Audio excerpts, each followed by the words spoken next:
Hello, good day guys! Magandang araw sa lahat. Magbibigay na naman ako sa inyo ng pananaw. Ikang pakatatandaan bilang isang arbitero. At huwag kayo mag-alala kasi sa mga player and coaches, magkakaroon din ako mga video about sa mga legal guarding, mga positioning, mga napapanood ko.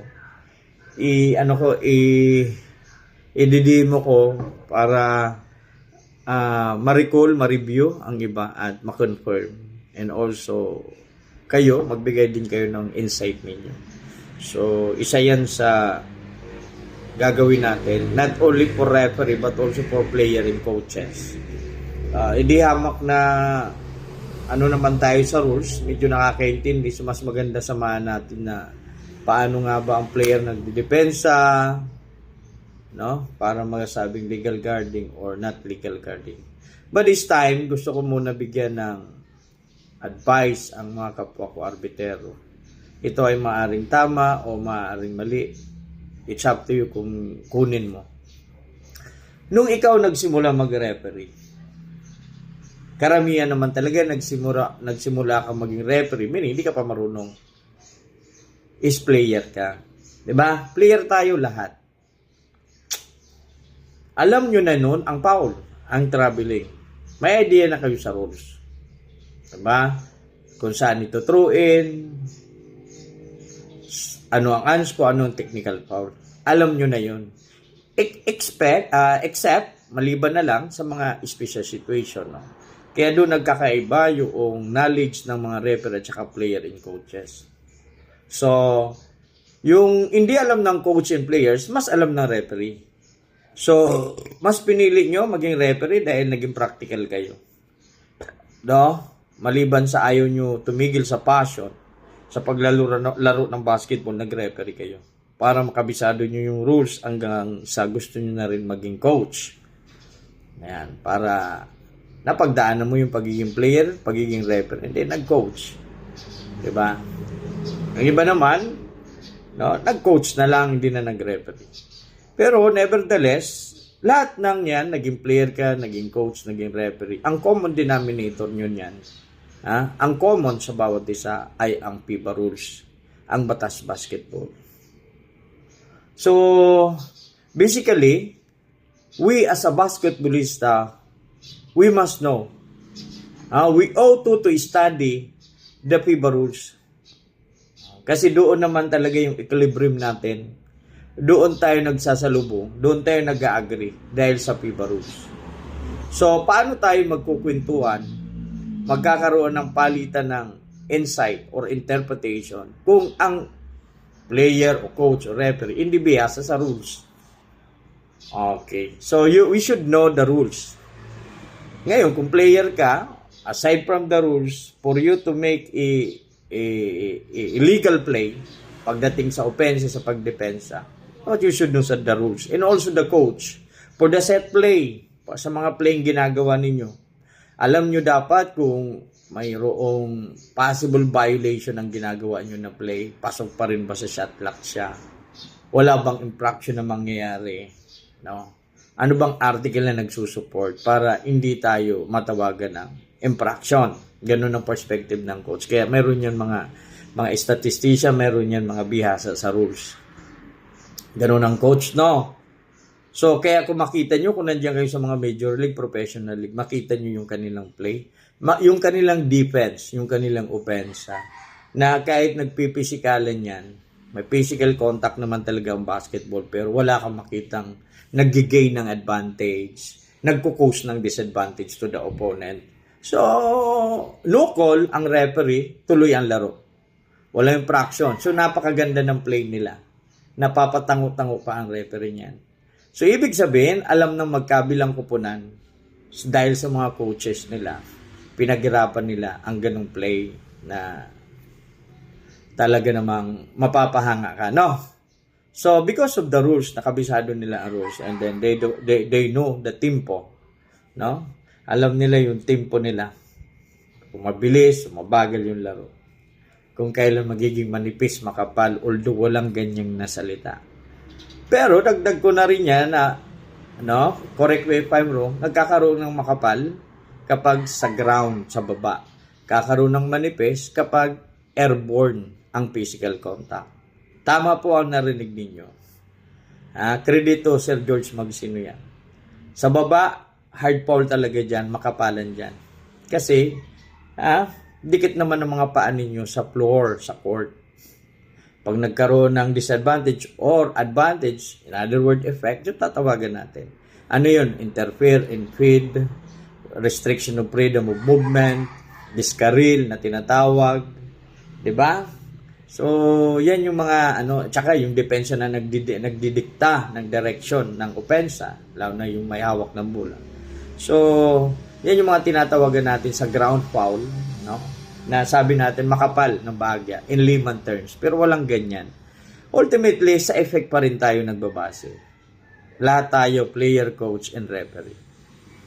Sabi ko nga ang sa taas, yan yung manipis na sinasabi nyo kasi delikado. Delikado kapag magkaroon tayo ng contact, hangin yan, may posibilidad na madisgrasya ang either opensa or depensa. So, kung sino yung nag-gain ng advantage ay yung responsable sa infraction. Yun yung guys. Kung now, to the referee, I would like you to know that the secret, ang sikreto lang sa buhay bilang isang referee, babalik ka lang sa basic o sa foundation. Starting na naging player ka at ngayon referee ka na, ano yung nadagdag na kaalaman? I know, alamin nyo muna yung signaling. Prerogative yan. Right? Pero in fact, you want to know the signaling, and then meron ka nakitang referee, in-invite ka, tinuruan ka ng signaling. And then nung nag-appreciate ka, unti-unti mo na pumapasok sa isipan mo yung mga rules kasi nakikita mo sa actual na game. Nagtatanong ka or nakikita mo yung mga kasamaan mong referee, ikaw ay baguhan na referee, nakikiramdam ka sa kultura, kung paano ini-implement ang rules. So, nami-memorize mo siya. Hanggat sa yung papasok na rin yung pag-seminar. Ngayon, kung wala ka pang pang-seminar, dahil di natin may pagkakila, medyo mabigat din sa bulsa yung pag-seminar, nakikinig ka sa mga vlog. Yan. Kaya, mabuhay yung mga nagbablog kahit papano, Hindi naman complete, pero sigurado na bibigyan ng clarification yung mga doubt mo sa isipan mo kung what if, ganito, Yugo step, Euro step, whichever is legal play. Yugo is not legal play. Traveling violation, Euro step is legal play. So, sabi ko nga, the signals, actual the game, natututo ka sa mga situation kung paano magbigay ng hatol. Right? And then, mayroon ng pagturo o mayroon ka ng mentor na nagtuturo sa iyo as a referee, yung mga senior na referee. Pero, ang hindi mo dyan makukuha sa mga mentor mo, kasi rotation, switching, ituturo yan ng mentor mo. Kung ano yung nasa libro, ituturo yan ng mentor mo. Tama ba? Ano yung violation, ano yung mga special situation, ano yung foul, paano ginagamit ang IRS, ang HCC, Head Coach Challenge. Maraming maaaral ka, curriculum 1, 2, 3 ng referee. Marami ka matututunan, may mga libro naman na binabasa tayo. So you can learn from that. And aside from that, it depends on your capacity how you understand what is written. That the books trying to you as the interpretation provide for the referee or for all basketballista, how you understand what you are reading for. Ano ba yung binabasa mo? Paano mo yan naiintindihan? Ganun siya. So, in bending of the rules, it's okay. There is an elastic power of the referee and also the so-called intent of the rules and spirit of the game, So, paano ka nag-interpret ng batas basketball and how you put it in actual game and also game management.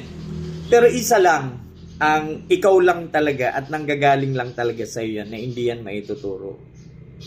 Yung judgment mo. Kung, sa example na dyan, yung foul at yung violation. Paano ka magbigay ng hatol? Yan. Di ba, mas tuturuan ka ng rules. Tuturuan ka pa ng mga mentor mo na referee kung paano ka tumawag. Pero nasa sayo yan. And the best thing for that, maliban sa naka-blocky ka, naka-primary ka, naka-off the ball ka, you know the off the ball, you know the how you on the ball, where, ano ka, weak side ka ba, ganon. Aside sa alam mo yan, no? At alam mo yung kung paano ipasok yung check-in, check-in, check-out. At the same time, magkasabay yung tinatawag na patience call. Meaning, start development, finish in action. Tapos nag-check-in, check-out kapag pinagsasabay mo yan, no? How you do that? That's the thing that you must know and discover. And then, matututunan mo yan sa mga taong, siyempre may alam niyan, no? And also, maraming bagay na dapat kang matutunan. Pero wag ka nang pumukus doon sa masyadong matataas na mga gusto mo matutunan, huwag mo madaliin. The best thing that what you should do, alam mo dapat kung ano yung foul, alam mo kung ano yung violation, and then kasunod dyan, special situation. Aside from that, how you to apply technical, Article 36, no, unsportsmanlike foul, disqualifying foul, special situation, you should know already that. You must know that. Kung gusto mo talagang umangat ka, nagawa ka na ng liga, you should know the house rules. Alam mo na paggawa ng house rules. Alam mo na mag-sports clinic. Pero, you know, aside sa mga yan na dapat natin matutunan, ang dapat mong matutunan sa lahat ng laban mo sa referee, alam mo kung paano magtawag, magbigay ng hatol. In other words, alam mo kung kailan ka pipito. Yan yung importante.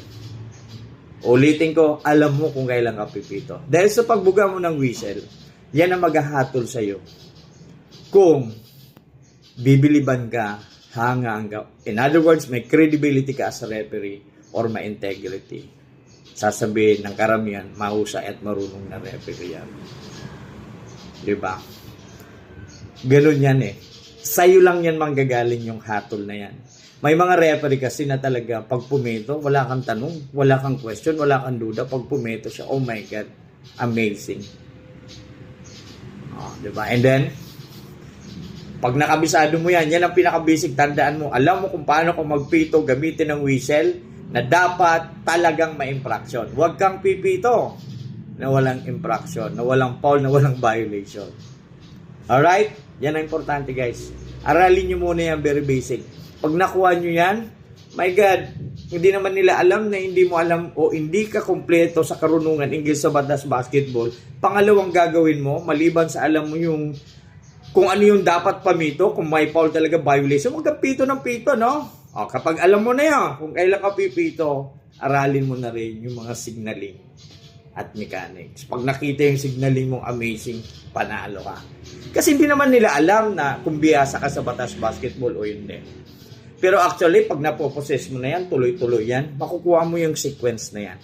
Pag nakuha mo na, pangalawa, di ba, yung signaling, mga mechanics, kabisaduhin mo na yung rules. Until such time, pwede ka na mag-awak ng liga. So the question, paano mo magagawa yan? Maghanap ka ng malupit na mentor. So, you know, lahat naman sila nakikinig, nag-aaral ng batas basketball. Pero dapat guided ka. Dapat may puso yung nagtuturo sa'yo. Ano pa iniintay mo? Nandito naman si UBM. Magsama tayo, matuto tayo sa isa't isa. Ang importante, no? Nakita nyo from the very beginning, simula sa simula, at nandito sumisika pa rin para sa atin sa Pilipinong arbitero. Huwag kakalimutan mag-like, mag-follow, mag-share sa page ng EBM. Maraming kwentuhan pa tayo at may obligasyon tayo sa bagong henerasyon, basketballista, lalo na sa mga referee. Thank you, guys.